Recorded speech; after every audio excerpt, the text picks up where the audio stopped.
Judge ಚೇರ್ಗೆ ಮಾಟಮಂತ್ರ ಮಾಡಿದ್ದ ಮಹಿಳೆ arrest. ತನ್ನ ಪರ ತೀರ್ಪು ನೀಡಲಿ ಎಂದು ನ್ಯಾಯಾಧೀಶರ ಚೇರ್ಗೆ ಮಹಿಳೆಯೊಬ್ಬರು ಮಾಟಮಂತ್ರ ಮಾಡಿಸಿದ್ದ ಘಟನೆ ಚಿಕ್ಕಬಳ್ಳಾಪುರದಲ್ಲಿ ಬೆಳಕಿಗೆ ಬಂದಿದೆ.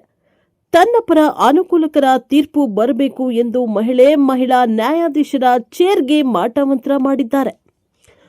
ಪ್ರಕರಣ ಸಂಬಂಧ ಚಿಕ್ಕಬಳ್ಳಾಪುರ ನಗರ ಪೊಲೀಸರು 65 ವರ್ಷದ ಮಂಜುಳಾ ಎಂಬಾಕೆಯನ್ನ ಬಂಧಿಸಿದ್ದಾರೆ.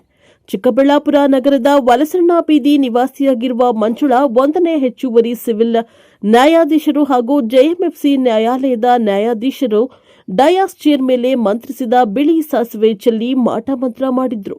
ಈ ಕೃತ್ಯ 2 ದಿನಗಳ ಹಿಂದೆ ನಡೆದಿದ್ದು ನ್ಯಾಯಾಲಯದ ಸಿಸಿಟಿವಿ ಕ್ಯಾಮೆರಾದಲ್ಲಿ ಸೆರೆಯಾಗಿತ್ತು.